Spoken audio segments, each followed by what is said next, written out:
Last thing I'll ask you, you described the chaos. What were you feeling and thinking in the middle of that chaos immediately after shots were fired? I was thinking there is no way that this can be real.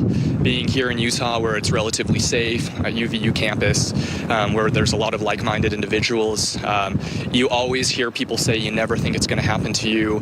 I have a different mindset. I think of always being prepared, and it's not a matter of if, it's a matter of when. And I hope that everybody who's seeing this event unfold, I hope that this is their call to action, to speak up, to stand out, to make change, because this is unacceptable. We can't live like this. And I'll ask you, we've heard this a lot from people about there needs to be a change, from people who were there on campus. We hear this from politicians as well. What is that change? What's going to change somebody from doing something like this? Like I said, we were speaking to a teacher earlier, and he was talking. You know, do you see how the security are a bunch of cowards? The guy was shot. Where the security? They're gone. You hire security, but the second you are shot, they are the first one to run. See, big arms, big muscles, yet they have the heart of a rat.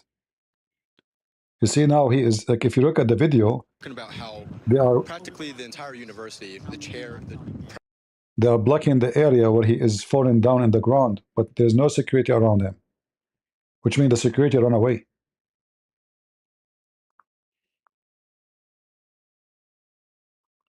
So hire them, he paid them a lot of money, and they are the first one to run.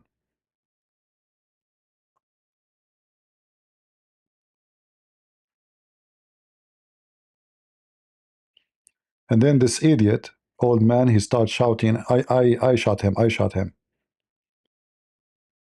So they run into him, the crowd, but he might be just a mentally ill person, we do not know. I mean, all of them, they are mentally, anyway. All of those Democrats are mentally ill.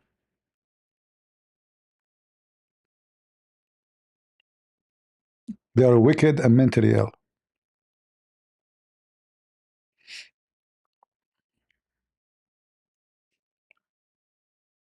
If he is in Chicago, as some of you says, I mean, Chicago is, the majority of it is a Democrat. They will celebrate his death. But I hope the Christians in Chicago, they will make the biggest, and will come from many other locations to his funeral, to make it, to show them that he's not dead.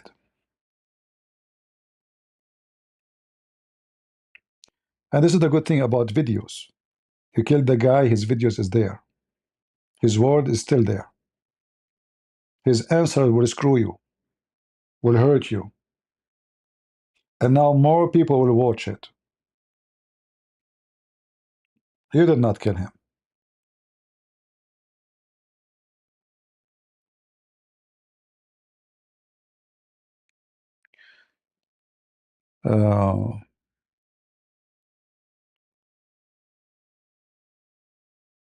Real shooter can be escape for a crowd and police. We will see who is the, you know, I hope they will be able to get some footage, cameras. It's going to be a horrible if they could not recognize him, because he will kill more of us. If he got away with it. I mean, look, he is a young man, he's smart, he never teach hate, he never says kill, he never says you know, go to war, he never says anything. He just refutes their stupidity.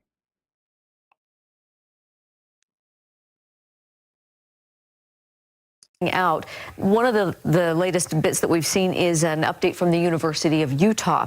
They are open, but they did issue a safety alert encouraging people to be extra precautious, but then to also recognize that they have extra security on campus for the events all this week. Let's go to Andrew, who is also on campus. Andrew, you've been talking to people all day. What have you got at your location? Well, actually, I just wanted to give you a quick scene setter of what we're looking at, because as this situation is getting sorted out and they're going room to room, we're seeing some swift movement over here just south of the Fugel Gateway building, which is directly south of where the... Do you really think the guy is still in the university? I mean, all this crowd, they run, they jump in their cars. Why he will stay in the university? I know. It doesn't make sense. He must be stupid to stay in the university. All those people, they run away.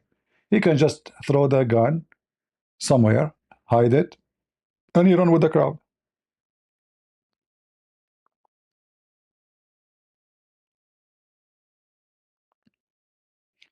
And as long as he have a rifle, I am assuming he was in a distant.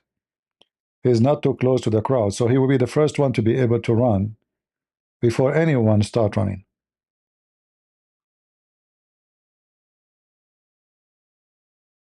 Situation that it is continuing to evolve here with the police response.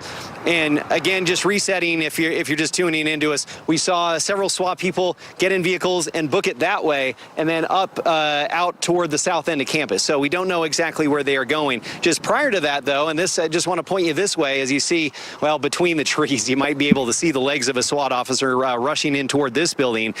We've seen a lot of attention on the Fugel Gateway building, which is what this is, again, directly south of the shooting area. And so presumably going in to clear it, but we don't know if there is anything more pressing than that in this building. But again, in a larger scale process of clearing the entire campus, can't imagine how a grueling of a process that is, understanding how many rooms there are on a college campus where as many as 50,000 students go to school. It's just wild. But that's what we've just been seeing in the last few minutes. We'll toss it back to the studio, try and see if we can get some more information at some point.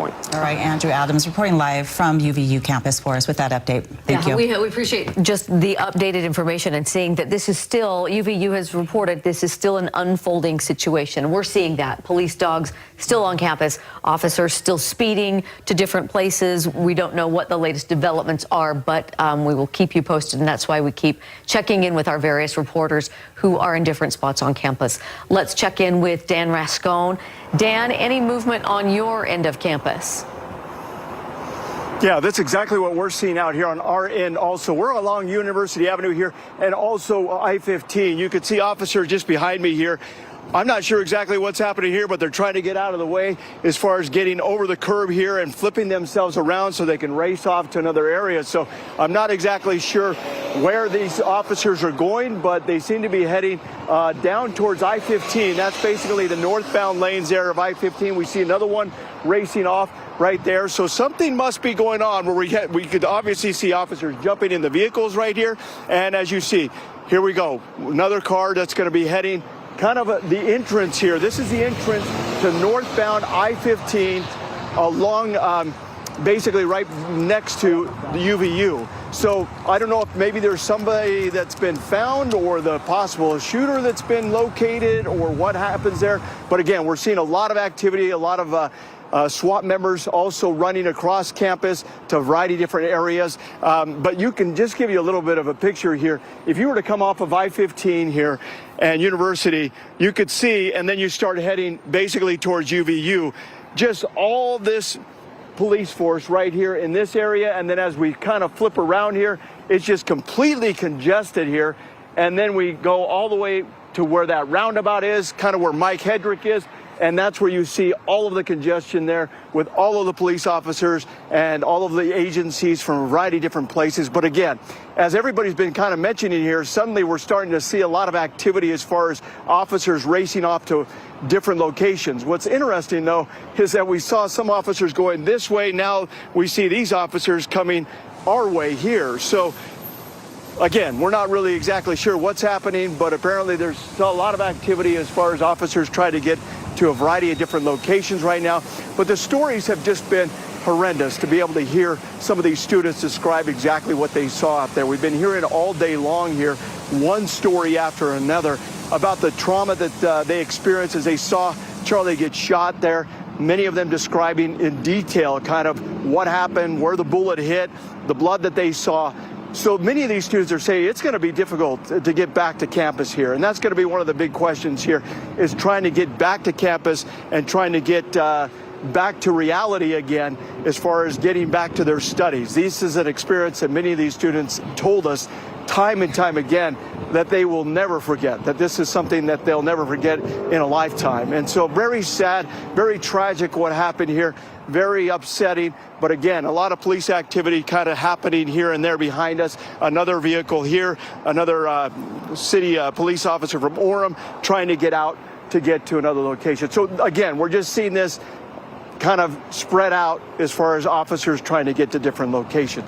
If we can find anything out as to what's happening out here, we'll of course bring you the latest. Deanie, back to you. Yeah, great job out there, Dan, and we just appreciate the perspective as we unfold and learn more details. I know what to say.